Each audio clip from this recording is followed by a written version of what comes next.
You've all seen Laurence Olivier in the 1939 adaptation of Wuthering Heights, but have you seen Jorge Mistral in the little talked about 1954 adaptation of Wuthering Heights called Abismos de Pasión?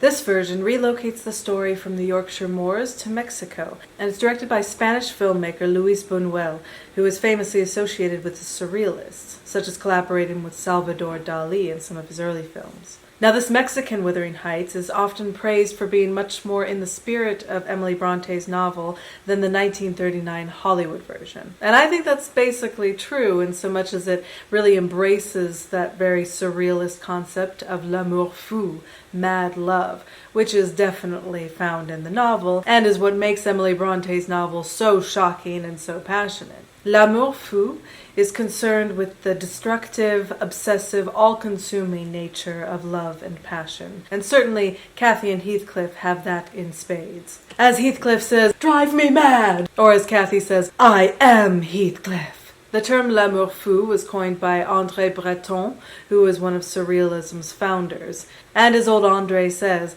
beauty will be convulsive, or will not be at all. Certainly the love found in Emily Brontë's Wuthering Heights, as well as the love found in Abismos de Pasión, is convulsive. Now, while the mad love of Cathy and Heathcliff, names changed to Catalina and Alejandro, certainly stays true to the novel, there are some issues that I had with the film. So the biggest issue that I had is how much it cut from the original story.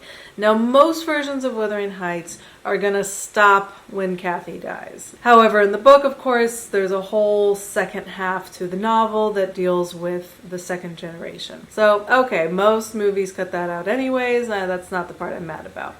What Abismos de Pasión does is it cuts out the entire first part, their backstory, Heathcliff and Cathy's backstory, is gone. So the movie actually begins when Alejandro, Heathcliff, returns as a wealthy man, and it never revisits anything to do with their upbringing, the abuse that Heathcliff experienced in the novel, Catherine's confusion over who to marry. None of that really gets revisited except little bits and pieces through conversation. And now the issue that I have is that Catalina and Alejandro, Cathy and Heathcliff are horrible. They're horrible people. And that's something that the movie gets right. So well done there. The movie does not romanticize them very much. Those just, those crazy kids, they're in love, they don't care about anybody else, they're going to destroy themselves and everybody else around them. So very true to the book. However, they're not likable people. And the backstory at least gives you some sense of context for why they're such horrible people. So in the movie, when we're just kind of dropped into the middle of their love story and we don't know anything about them, they're just awful. There's no context or anything. They're just awful people. Another thing is that the structure change of, cutting out the backstory and having it just be this tighter drama between the two lovers and the two unloved people, Eduardo and Isabel. It kind of makes it feel a little bit more like a telenovela instead of a sweeping gothic romance. Alejandro, Catalina, Eduardo, Catalina, Isabel, Alejandro. Now that's a bit of an exaggeration on how melodramatic it is, but it is a little bit melodramatic. It didn't feel as gothic romantic as I wanted it to. However, that's up until the end. The end I thought was very effective. It was very gothic. It was very romantic. It had the supernatural elements that are found in the novel.